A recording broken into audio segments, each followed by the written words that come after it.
Me llamo Delia. Tengo 63 años. Y hace 6 meses descubrí que el apellido en la fachada de un edificio no te protege de la soledad que puedes sentir adentro. Siempre pensé que la vejez sería el momento de descansar sobre los cimientos que mi esposo y yo construimos, pero aprendí de la forma más cruel que, a veces, los hijos ven a sus madres no como cimientos, sino como escombros que hay que limpiar. Ese día, mi hijo Esteban me llevó a urgencias al hospital que mi propio marido fundó. Yo me sentía segura, intocable en mi territorio, pero cuando él me dijo esa frase casual, voy a mover el coche, y se llevó consigo mi bolsa, mis documentos y mi vida entera, entendí que no era un simple descuido, era un abandono calculado. Me quedé allí, convertida en una anciana anónima y desechable, en una sala de espera de lujo, sin saber que la única mano amiga no vendría de los directivos que me conocían de toda la vida, sino de una enfermera joven y endeudada que ni siquiera sabía quién era yo en realidad. Lo que Esteban olvidó es que el hierro, antes de forjarse, debe pasar por el fuego. Y él acababa de encender la mecha que revelaría una verdad que nadie en Monterrey esperaba. Así fue como pasé de ser la dueña a ser nadie, para volver a serlo todo. El expediente de los hechos que voy a narrar no comienza con un grito ni con una lágrima, sino con el sonido aséptico de las suelas de goma sobre el piso pulido de un hospital. La memoria, cuando uno llega a los 63 años, se convierte en un archivo que debe ser revisado con frialdad, separando la emoción de la evidencia. Y la evidencia, en aquel martes de agosto en Monterrey, era irrefutable. Mi nombre es Delia. Durante años fui conocida por mi oficio, el trabajo con el hierro forjado, y por ser la esposa del doctor que soñó con levantar ese edificio de cristal y acero donde, paradójicamente, fui desechada como un residuo quirúrgico. Pero en ese momento, sentada en la sala de espera de traumatología, yo no era nadie. Solo una anciana con una bata mal ajustada y una cirugía de cadera recién suturada. Esteban, mi único hijo, estaba de pie junto a la máquina de café. Lo observé con la distancia que da la anestesia residual. Tenía 40 años, pero en su postura vi al niño que solía esconderse detrás de mis faldas cuando rompía un jarrón. Miraba su reloj con una insistencia neurótica. Su esposa, Pamela, no estaba allí.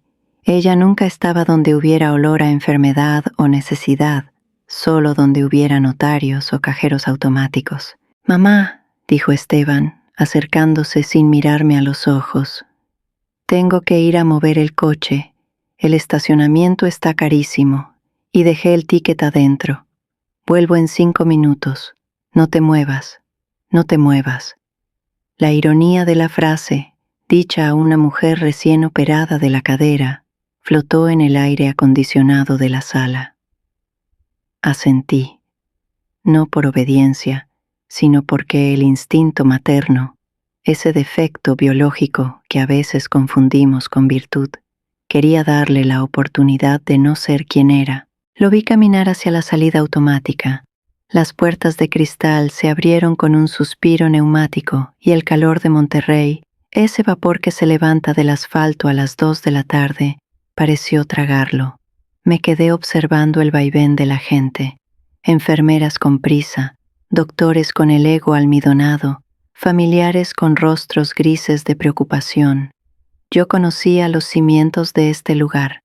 Mi esposo, que en paz descanse, había diseñado los flujos de aire, las salas de espera. Yo misma había diseñado las rejas perimetrales, forjando el hierro con mis propias manos cuando todavía tenía la fuerza de un roble. Pasó 1 hora, luego 2. El dolor en la cadera empezó a despertar, agudo y punzante, como un recordatorio de que seguía viva en un mundo físico que exigía atención. La filosofía estoica con la que siempre he intentado regir mi vida me dictaba mantener la calma. Analicé la situación. Mi bolso no estaba. Esteban se lo había llevado por seguridad antes de que me ingresaran al quirófano. Mi celular, mi identificación, mis tarjetas, todo estaba en sus manos. A las 3 horas, una enfermera de turno se acercó. No me reconoció. ¿Por qué habría de hacerlo? Hacía una década que yo no pisaba el hospital más que para eventos de la fundación, y siempre vestida de gala, no como una paciente del Seguro Popular. Señora, ¿su familiar?, preguntó. Fue a mover el coche, respondí. Mi voz sonó extraña, ajena. La enfermera frunció el ceño. Sabía, igual que yo, que nadie tarda 3 horas en mover un coche.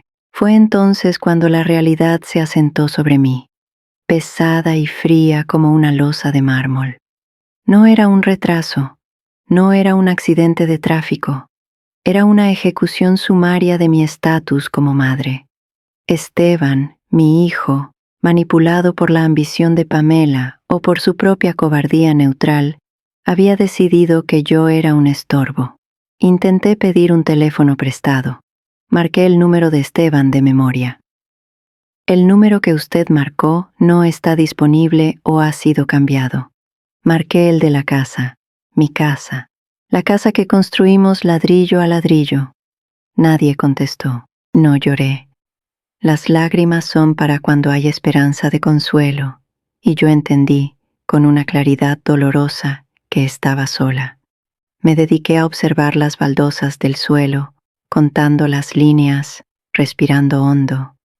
El abandono no es un evento súbito, es la confirmación de una erosión que lleva años sucediendo. Vi las señales en retrospectiva. Pamela quejándose de que mi casa era demasiado grande para una vieja sola. Esteban sugiriendo que vendiera todo para invertir en sus negocios fallidos. Yo había sido ciega por elección. Ahora la venda había caído.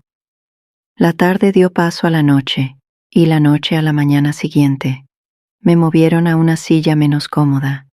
El cambio de turno trajo nuevas caras y la misma indiferencia burocrática. Llegó el momento que los administradores llaman el proceso de alta, que en mi caso se convirtió en el proceso de expulsión. Una mujer de administración, con gafas gruesas y una actitud de quien ha visto demasiadas mentiras, se plantó frente a mí con una carpeta. «Señora Delia», dijo, leyendo el nombre en mi pulsera de plástico, «no tenemos registro de pago del deducible ni de los honorarios extras del cirujano, y su contacto de emergencia no responde. Necesitamos liberar la cama y la silla». «No tengo dinero aquí», dije, manteniendo el tono firme. No iba a suplicar en el edificio que llevaba el apellido de mi esposo en la placa de bronce de la entrada. Mi hijo tiene mis pertenencias. «Mire, señora», suspiró ella, cerrando la carpeta con un golpe seco. «Esto no es un hotel. Si no hay pago y no hay familiar, tendremos que llamar a servicios sociales. Hay albergues del Estado. O la policía, si consideramos que esto es abandono de incapaz». La humillación tiene un sabor metálico, parecido a la sangre. Amenazarme con un albergue público, a mí, que había firmado los cheques para las incubadoras de neonatología de este mismo hospital hace 15 años. Pero el destino tiene un sentido del humor macabro y yo estaba allí, indefensa, sin más identidad que un brazalete de plástico barato. Podría haber gritado, podría haber exigido ver al director general, pero algo me detuvo, una precaución estratégica. Si Esteban había hecho esto, significaba que había dado un paso legal irreversible. Si yo me rebelaba ahora, con el dolor y la confusión, podría cometer un error. Necesitaba ver la magnitud de la traición, necesitaba saber hasta dónde llegaba la podredumbre. «No llame a la policía», dije suavemente. «Solo necesito salir de aquí». No puede salir sola en su estado. Es el protocolo. Estábamos en ese punto muerto. Esa burocracia desalmada que trata a las personas como expedientes mal archivados, cuando escuché una voz joven. «Yo me hago cargo». Giré la cabeza. Era una enfermera joven, de no más de 25 años. Tenía el uniforme desgastado y ojeras de quien dobla turnos para sobrevivir. Leí su gafete. Sofía. Sofía, no te metas, advirtió la administrativa. Es responsabilidad de la familia. ¿La familia no está?, respondió Sofía, con una firmeza que me recordó al hierro cuando se templa. Ya terminó su turno, licenciada. Déjeme a mí. Yo firmo la responsiva de salida voluntaria asistida. La administrativa resopló, nos miró con desdén y se dio la vuelta, taconeando lejos del problema. Sofía se acercó a mí. No me miró con lástima, sino con solidaridad. Esa solidaridad que solo existe entre quienes conocen la dureza de la vida. Vámonos, señora Delia. Mi turno terminó hace media hora. No dejaré que la manden a un albergue. Me ayudó a levantarme. El dolor fue intenso, pero su brazo era firme. Caminamos despacio hacia la salida. Al cruzar las puertas automáticas, el aire caliente de Monterrey me golpeó la cara, pero esta vez se sintió como libertad. Sofía paró un taxi de la calle, uno de esos Nissan Tsuru que parecen mantenerse unidos por milagro y fe. Sacó su monedero, un objeto pequeño y desgastado, y contó las monedas. ¿A dónde la llevo, señora? Di la dirección de mi casa en la colonia Obispado. No sabía qué encontraría, pero tenía que intentarlo. El taxista nos llevó en silencio. Al llegar frente a la gran reja de hierro, una que yo misma diseñé con patrones de hojas de acanto, mi corazón se detuvo. Había una cadena nueva con un candado grueso cerrando el paso, y en la puerta principal, un letrero de propiedad en litigio y otro de una empresa de seguridad privada. Esteban, murmuré. Había cambiado las cerraduras. Me había despojado de mi hogar en menos de 24 horas. Bajé la ventanilla. El guardia de seguridad de la caseta se acercó. No era el de siempre, era uno nuevo. Oiga, joven, soy la dueña, dije. Lo siento, señora. Tengo órdenes estrictas del señor Esteban. Nadie entra. Se nos informó que la dueña falleció en una cirugía. Sentí como si el mundo se inclinara sobre su eje. Falleció. Me habían declarado muerta. Sofía, que escuchaba desde el asiento trasero, palideció. Señora, ¿qué está pasando? Me han borrado, hija. Me han borrado del mapa. El taxista nos miraba por el retrovisor impaciente. No tenía dinero, no tenía casa y legalmente no tenía vida. No tengo a dónde ir, confesé, y por primera vez mi voz se quebró. La filosofía no abriga cuando no tienes techo. Sofía me tomó la mano. Sus manos eran ásperas, manos de trabajo. Tengo un departamento pequeño en Santa Catarina. No es mucho, pero hay una cama extra. Vamos. No discutí. La dignidad, a veces, debe guardarse en el bolsillo para sobrevivir. Asentí. Los siguientes 6 meses fueron una lección de humildad y observación. Vivir con Sofía me enseñó más sobre la vida que mis últimos 20 años de comodidad. Su departamento era minúsculo, 2 habitaciones en un edificio de interés social, donde se escuchaba la vida de los vecinos a través de las paredes de papel. Sofía trabajaba dobles turnos en el hospital. Yo, en mi condición de fantasma, me dediqué a ser útil. A pesar de mi cadera, que sanaba lentamente gracias a los cuidados expertos de Sofía, me hice cargo de la casa. Cocinaba con lo poco que había, remendaba su ropa, organizaba su caos. En las noches, cuando ella llegaba agotada, nos sentábamos a cenar frijoles y tortillas. Fue en esas conversaciones donde descubrí la amarga ironía del destino. Sofía estaba endeudada hasta el cuello. Debía casi 200,000 pesos.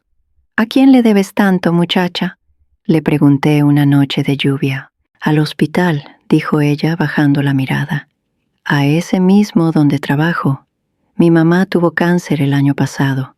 Falleció ahí.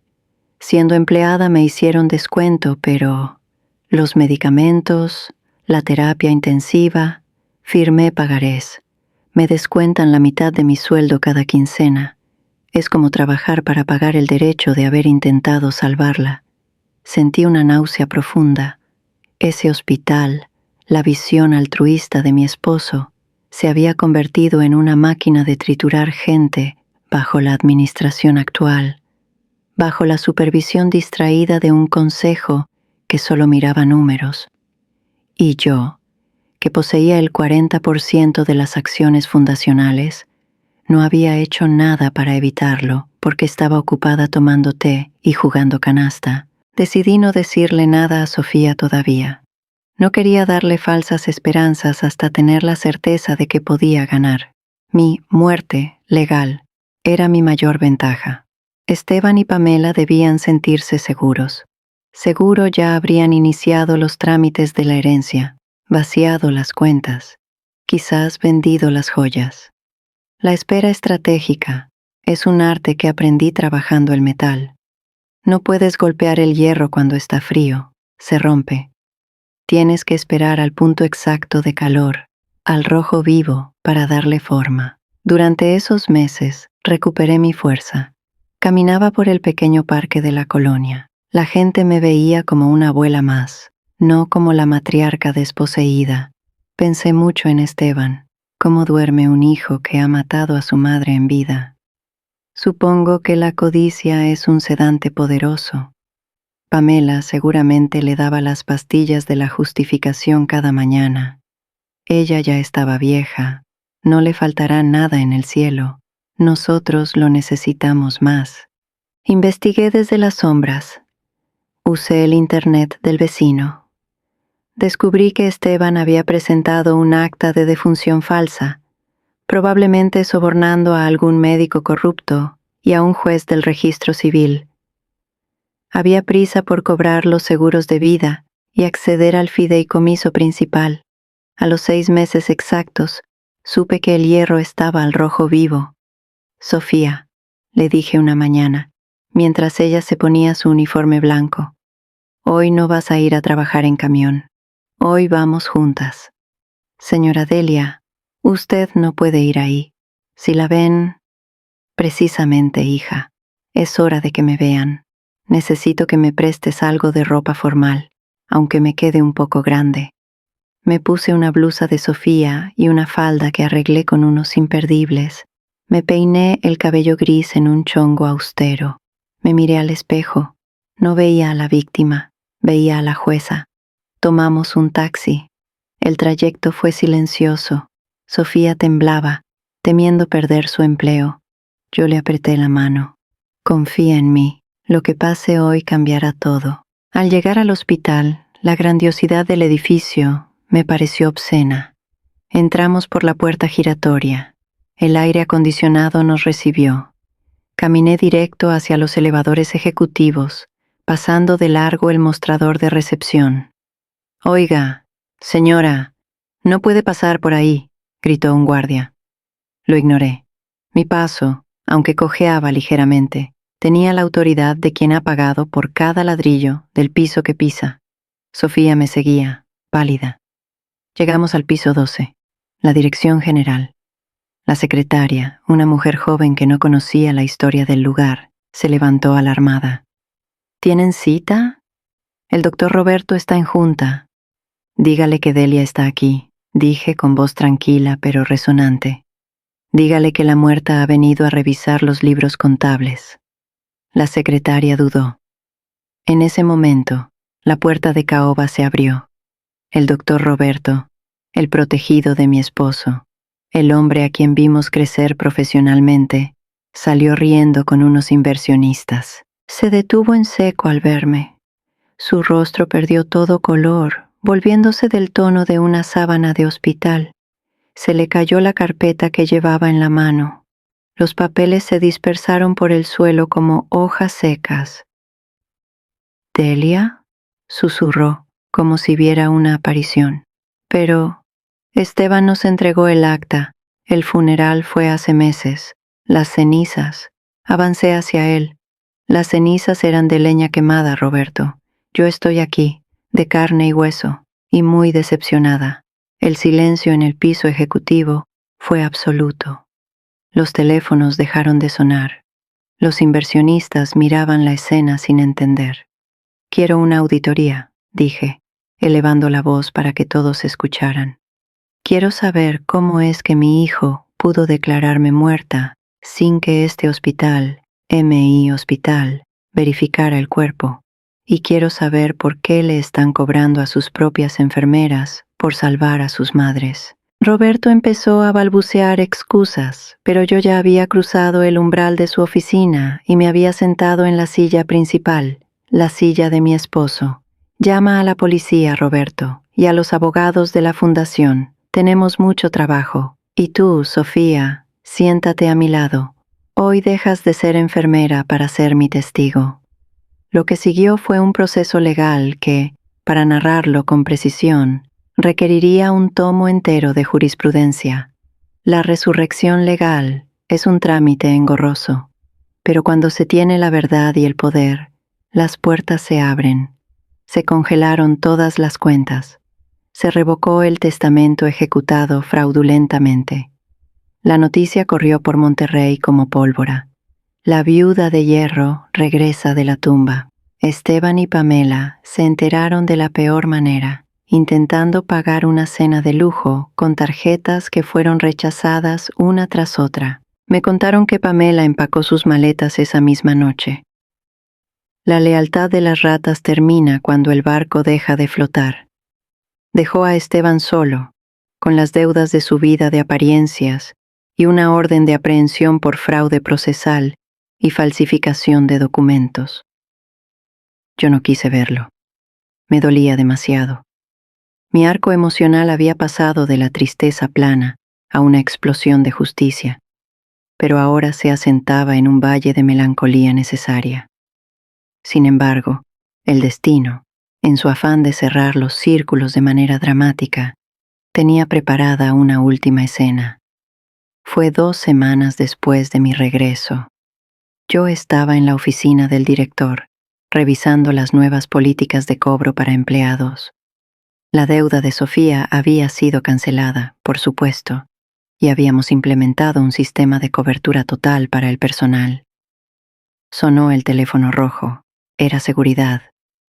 Señora Delia, hay un problema en la entrada principal. Es su hijo. Me acerqué al ventanal que daba a la avenida. Abajo, un auto deportivo, uno que seguramente había comprado con el dinero de mi seguro de vida, estaba estampado contra el pilar de concreto de la entrada de urgencias. El vapor salía del motor destrozado. Me contaron después los detalles, con ese tono de reporte policial que intenta ocultar el horror. Esteban, borracho y desesperado, había conducido hacia el hospital gritando que quería hablar conmigo, que todo era un malentendido, que Pamela lo había obligado. Perdió el control en la curva de acceso. No llevaba cinturón de seguridad. El edificio que su padre construyó para sanar fue el muro contra el que él decidió estrellarse. Bajé a urgencias. El movimiento era frenético. Vi a los médicos, sus colegas, sus amigos de la infancia, tratando de reanimarlo. Me quedé en el umbral, apoyada en mi bastón. Vi cómo el monitor cardíaco dibujaba una línea plana. El pitido continuo fue el único sonido en la sala. Roberto se acercó a mí, cabizbajo. Lo siento mucho, Delia. Hicimos todo lo que pudimos. Miré el cuerpo de mi hijo. Ya no vi al hombre de 40 años que me abandonó. Vi al niño que rompía jarrones, pero esta vez el jarrón era él, y no había pegamento en el mundo que pudiera arreglarlo. Lo sé, dije, con esa voz filosófica y distante que ahora era mi única defensa contra el dolor. A veces, Roberto, uno cría hijos, y otras veces cría extraños que llevan tu sangre.